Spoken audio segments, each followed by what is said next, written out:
Hello. So now we're going to turn to some of the better moves to be played against the Scotch Gambit. Here's your Scotch Gambit, and I think actually a lot of decent players and also beginning players will hit on this check, Bishop B4 check, and undoubtedly the best move here is C3, which offers a second pawn which black should take, and nearly always does. But now you've got a choice of moves. You can play it in true Scotch Gambit style with B pawn takes C3. You've also got here castles offering a third pawn, which is something in the style of the Danish Gambit. Also very playable, and there's some terrific games being played in this variation. And lastly, you can play it in the style of the Goering Gambit with knight takes c3. And we'll look at all three. I recommend b takes c3, but some of these games are just too much fun not to show, and I'll go through all of those choices. I'll save b takes c3 till the end. So let's look at, after d takes c3, castles. When it's a mistake to take the third pawn. Now you think after this, black's got two pawns because we've just taken one. Black's got two pawns, but really is in a worse position. White's got very good development, lovely attacking lines for the bishops down against the black king side, raking bishops, or you might say, which look very good, and black's going to find it hard to beat those attacking force off.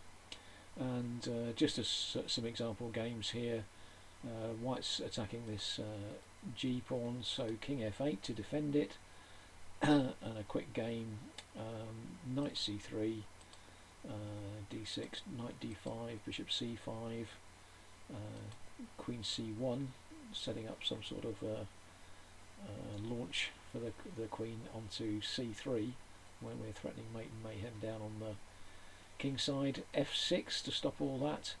King h1, that looks like a very slow move, but I think what we've got in mind is to move the f pawn forward. Doesn't quite get around to that. So black has now played this rather slow move b6, and after bishop to c3, queen to d7, takes an a5, takes an a5, knight to d5. Now that's a move.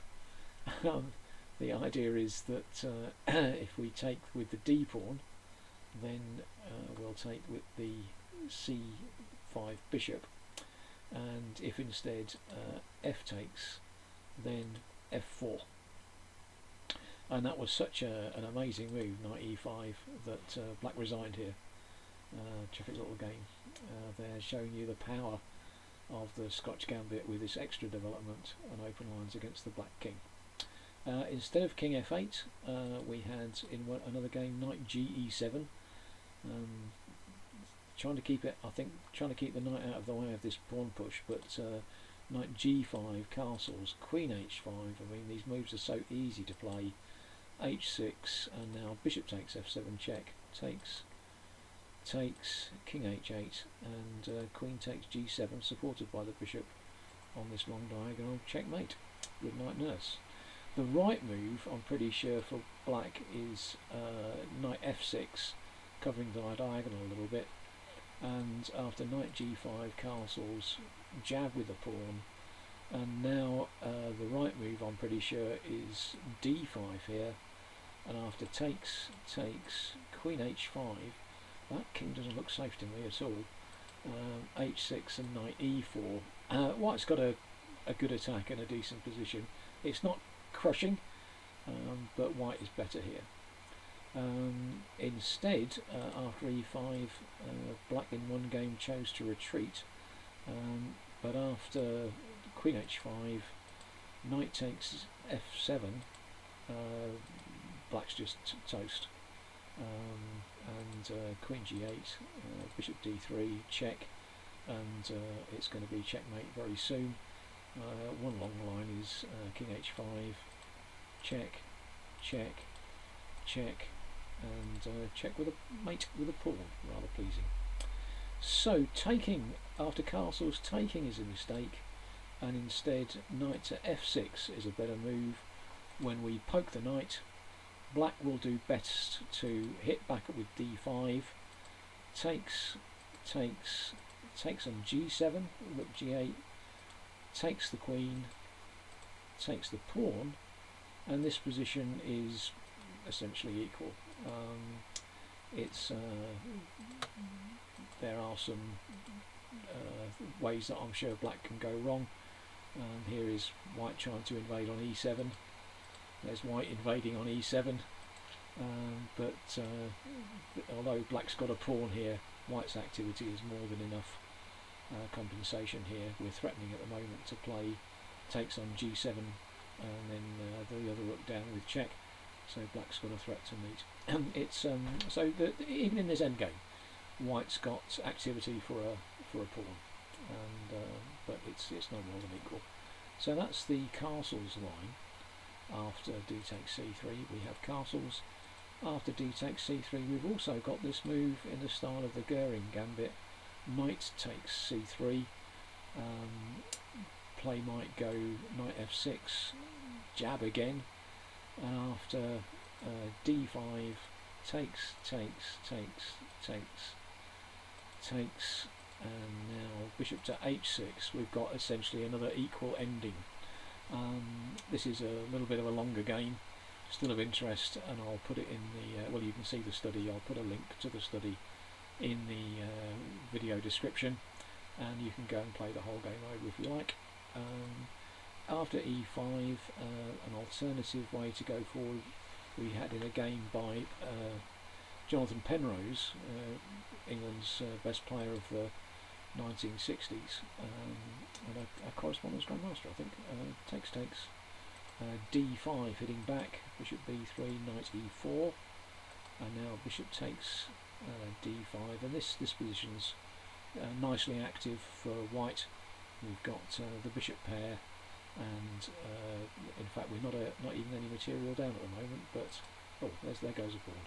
But takes queen c2, so we'll get the pawn back with some interest. Knight to b5, and the best move here might be bishop to g5, but bishop to b2 was played in the game. a5, that's not the sort of approach you need to play against the Scotch Gambit. Rook to d1, free hit against the queen, hit against the knight. Now the key idea here, the sniper on a3 stops black from castling, and black's in a sorry state now. This is winning for white. White just needs to work out how to get some open lines against the king. And in fact, I'm not even sure he needed open lines here. We threaten checkmate on e7. Black moves out of the way and defends e7, but we now upset the defender. e6 and knight e5, and white will take the knight and then play checkmate, and there's not much that black can do about it, so they resigned. So that's the superior move there. Knight to f6 against after knight takes c3. Another move here sometimes played, queen to f6. We just castle, and if black wants to be greedy, you're very welcome. Just wasting time. Queen to d5, threatening a cheap checkmate after queen takes f7 and f8.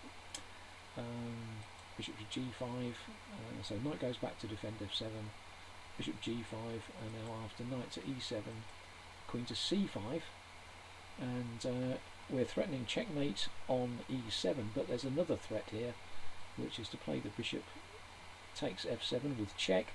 Doesn't give black much time to do anything apart from take the bishop, and then white will take the queen, so resigns. Instead, knight ge7, often an inferior choice, and in another Penrose game we had knight g5, f4, coming ready or not, takes. Now actually this position, according to the engine, is better for black. white's over-egged it a bit, but nonetheless, after takes and takes, giving up the bishop pair, this is now turning in white's favour, and after takes on f7, takes on f7, takes on f7, that's a rather cheerful sacrifice. Well done, Jonathan. And if takes queen d5, and the king is going to die in short order. So black didn't take the rook on f7, played d5, rook takes g7 is best here, but wasn't played. But the attack storms on, and after a few more inaccuracies by black, then the attack crashes through. Black's doing their best to counter-attack down on the king side, of course, but black we've got this line up again down on the e7 square, and after king to f7, a mistake, check and check, and takes on f3, and it's good night nurse. But we've got all sorts of threats that cannot be made, and this last one, taking the bishop if the rook is recaptured, then white will take the queen. There we go. So lots of fun to be had in these sidelines, but after d takes c3, I'm sure b takes c3 is the way to go. Less risky, and you get a poke against the bishop. If the bishop goes back to e7, guarding against this knight g5 move that we've seen several times, and then queen d5, and it's good night nurse. Knight h6 takes castles, and bishop e3 in a similar line in the bishop e7 line on move 4. This kind of survives for black, but this is we're just a piece up. Black can resign. So bishop a5 is a better move, allowing, if after queen to d5, the black queen can come and defend the f7 point.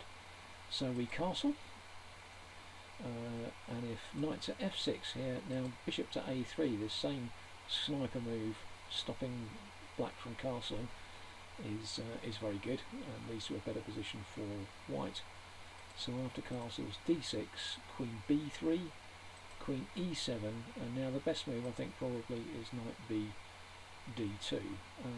One game instead went, I think this is a Morphy game, e5, takes an e5, and now bishop knight on b to d2 is good,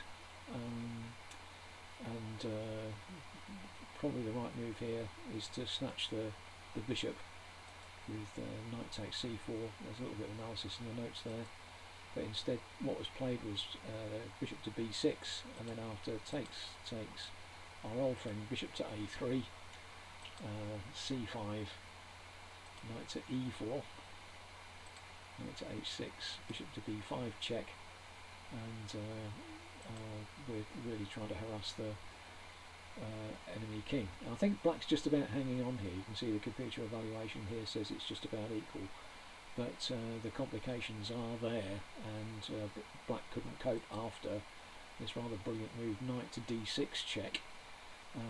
The idea being that, as in the game, queen takes d6, and now rook rook ad1, queen f6, takes on d7, and f4, and white's got a absolutely terrific position here.